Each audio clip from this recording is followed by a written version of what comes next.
नमस्कार, बॉबी किचन में आपका स्वागत है। अगर आप व्रत में पराठे और पकौड़ियाँ खा खा के और पूरियाँ खा खा के बोर हो गए हैं और आप बिना तेल की कोई रेसिपी खाना चाहते हैं तो आप इस रेसिपी को ट्राई कर सकते हैं। यह आपको इतनी अच्छी लगेगी और इसके अंदर तेल और घी का यूज़ इतना कम हुआ है कि ये बहुत हेल्दी रेसिपी भी है। और अगर आपने इसको एक बार मेरी तरह से बना लिया तो ये आपको इतनी पसंद आएगी कि आप इसको व्रत में और बिना व्रत के भी आप इसको खाना चाहेंगे। अगर आपको मेरी ये रेसिपी पसंद आती है तो मेरे चैनल को सब्सक्राइब ज़रूर से कीजिएगा। तो आइए बनाते हैं व्रत के नाश्ते की एक आसान सी रेसिपी। आइए अब हम रेसिपी बनाना स्टार्ट करते हैं। ये मैंने 1 कप सामक के चावल 2-3 घंटे पहले भिगो दिए थे। अगर आप रेसिपी को शाम को बनाना चाहते हैं तो आप इन्हें सुबह भिगो दीजिए, और अगर सुबह बनाना चाहते हैं नाश्ते में तो इनको आप रात को भिगो करके रख दीजिए, या फिर 2-3 घंटे पहले जैसे मैंने इनको वॉश करके अच्छी तरह से भिगो दिए हैं ऐसे आप भिगो करके रेसिपी को बना सकते हैं। अब हम ये सामक के चावल एक जार के अंदर ट्रांसफ़र कर देते हैं।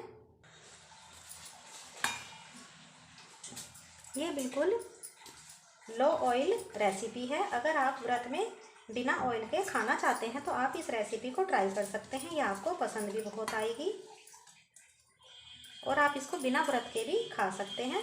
एक बार अगर आपने इसको व्रत में बना लिया तो आपका मन करेगा कि आप इसको बिना व्रत के भी बना करके खाएं। और अब ये मैंने 2 बॉइल्ड आलू लिए हैं। ये मीडियम साइज के आलू हैं। अगर आपके आलू छोटे हैं तो आप 3 भी ले सकते हैं। हम इन आलू को रफली चॉप कर लेते हैं।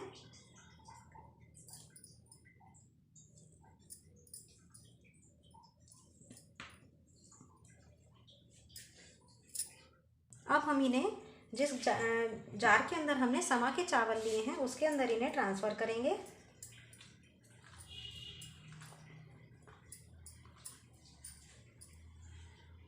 ये जार मेरा छोटा पड़ेगा तो इसलिए मैं इसको बड़े जार के अंदर ट्रांसफ़र कर लेती हूँ।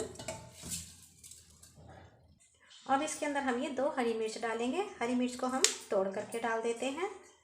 आप अगर ज़्यादा स्पाइसी खाना चाहते हैं तो आप ज़्यादा हरी मिर्च को भी डाल सकते हैं। और ये 1 इंच अदरक का टुकड़ा रफली चॉप करके डाला है।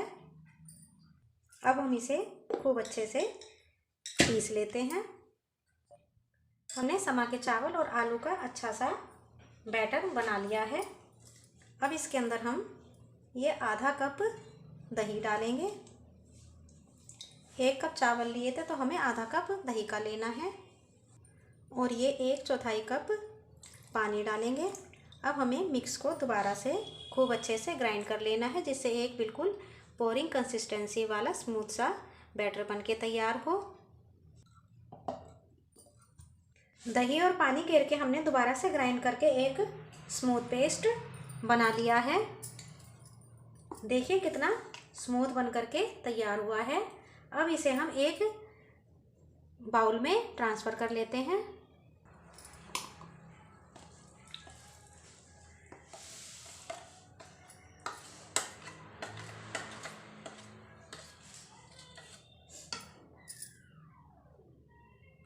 अब इसके अंदर हम कुछ मसाले मिला लेते हैं। ये हम सेंधा नमक डालेंगे क्योंकि व्रत के अंदर सेंधा नमक ही यूज़ किया जाता है।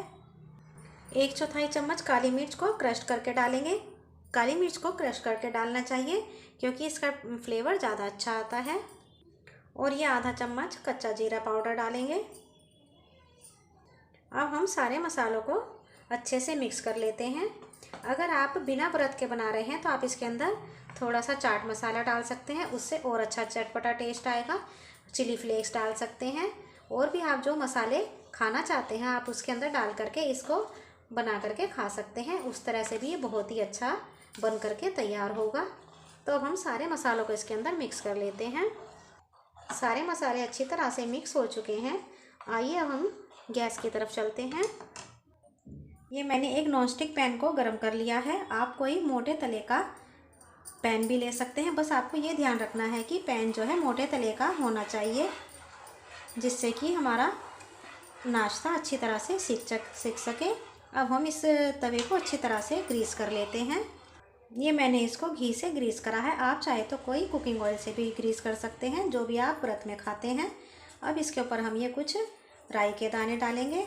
अगर आप राई नहीं खाते तो आप जीरा डाल सकते हैं। और ये कुछ तिल डालेंगे। तिल से हमारे नाश्ते का टेस्ट बहुत ही अच्छा आएगा और देखने में भी बहुत ही अच्छा लगेगा। अब इसके ऊपर हम ये कुछ कड़ी पत्ता डाल देते हैं। अगर आप व्रत में कड़ी पत्ता नहीं खाते तो आप कड़ी पत्ता की जगह धनिया भी डाल सकते हैं। अब इसके ऊपर हम ये 1 लैटल भर के तेजपत्ता डालेंगे।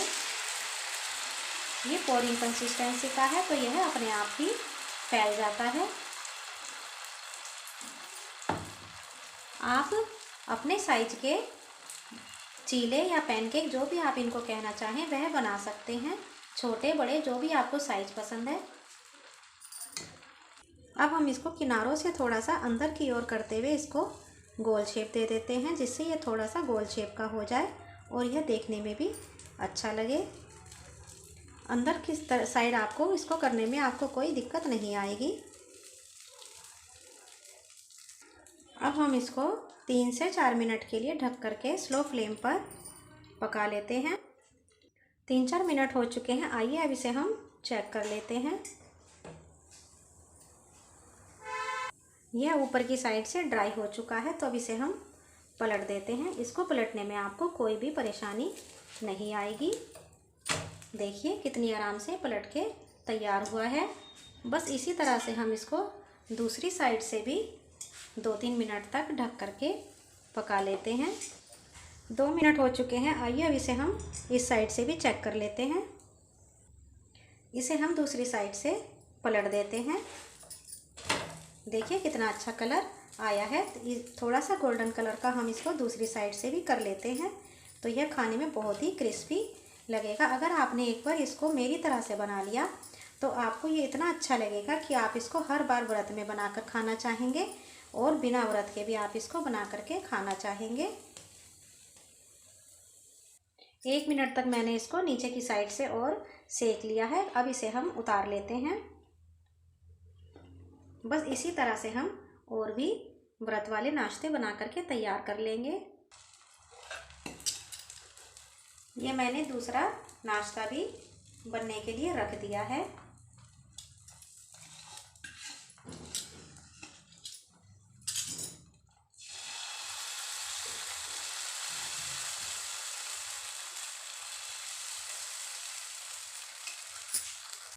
अब इसे भी हम 3-4 मिनट के लिए एक साइड से स्लो टू मीडियम फ्लेम पर सेक लेते हैं। हमारा दूसरा नाश्ता भी दोनों साइड से सिक करके तैयार हो चुका है। अब इसको भी मैं प्लेट में निकाल लेती हूँ। देखिए कितने अच्छे क्रिस्पी से नाश्ते बन करके तैयार हुए हैं। ये लीजिए हमारे यम्मी सा नाश्ता बन करके तैयार है। आप इन्हें सुबह ब्रेकफास्ट में या फिर शाम को चाय के साथ या फिर आप इनको रात को डिनर में भी चटनी के साथ या फिर किसी आलू की सब्ज़ी के साथ आप इनको खा सकते हैं। ये आपको बहुत ही यम्मी लगेंगे और इनको व्रत की चटनी के साथ खाइएगा तो ये बहुत ही टेस्टी लगेंगे। अगर आपको मेरी ये रेसिपी पसंद आती है तो मेरे चैनल को सब्सक्राइब ज़रूर से कीजिएगा।